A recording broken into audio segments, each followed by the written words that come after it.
Au fond de la forêt lorraine se trouve un peuple particulier.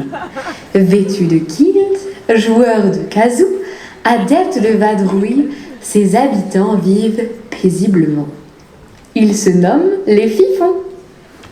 Si les Fifons sont peu nombreux, ils ne sont cependant pas bien farouches. Il n'est donc pas rare d'en croiser au cours d'une balade forestière en train de farfouiller la terre, cueillir des fruits sauvages ou câliner un arbre. Oh! Mais que se passe-t-il? Un Fifon semble avoir trouvé une créature de la forêt. C'est un événement rare qui soulève l'attention des siens. Un groupe se forme autour du nouvel arrivant. Il l'inspecte et le renifle. Cet être fait de bois arrivera-t-il à se faire adopter par cette population? Le groupe se concerte silencieusement. Ah! Une décision semble avoir été prise. La créature est acceptée à l'unanimité. Le processus de fifonisation va pouvoir débuter. La première étape semble être d'enseigner à Xylem tout leur savoir forestier. Comment mesurer un arbre? Eh oui, excellente question! Mesurer les arbres est un excellent indicateur de la parcelle forestière. De nombreuses informations peuvent découler de cette mesure, comme la surface terrière, la typologie de peuplement ou encore le diamètre moyen. Et le tout seulement avec un simple splendide outil qu'on appelle... On sait ce qu'est un compas. Les Fifons sont célèbres aussi pour leur grande connaissance botanique. Ah oui, la botanique, c'est excellent.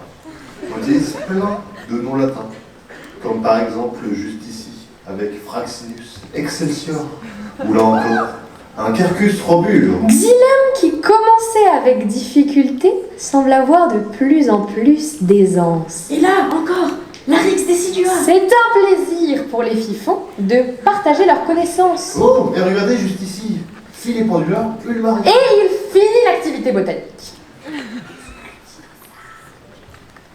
Le soir venu, les Fifons se retrouvent dans leur tanière, qu'ils surnomment la Fif.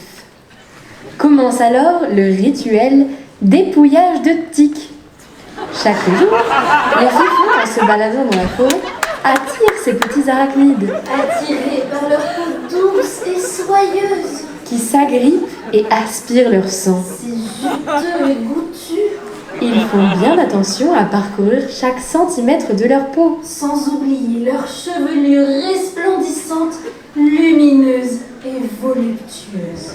Les Fifons sont détiqués et d'autres rites sociaux peuvent continuer. Les activités sont diverses, mais tout aussi importantes pour eux. On peut les voir fermer les yeux sous la voix d'un meneur de loups-garous, Oh, je suis encore villageois. donner des coups de raquette autour d'une table de ping-pong, Eh, venez, on fait une américaine cette fois. profiter du nettoyage en cours pour organiser un ventre glisse. Ou depuis peu, se donner de rapides coups de main dans l'espoir de toucher son voisin, activité qu'il nomme ninja. Ninja!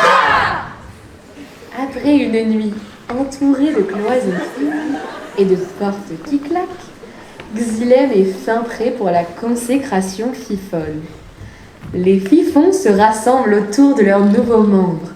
Ils lui amènent son kilt qu'ils lui attachent cérémoniellement. Xylem est officiellement un Fifon!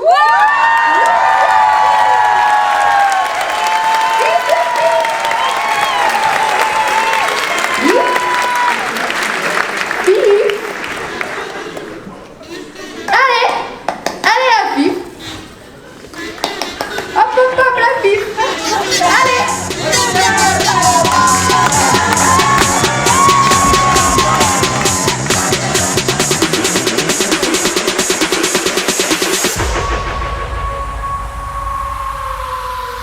Le sanglier.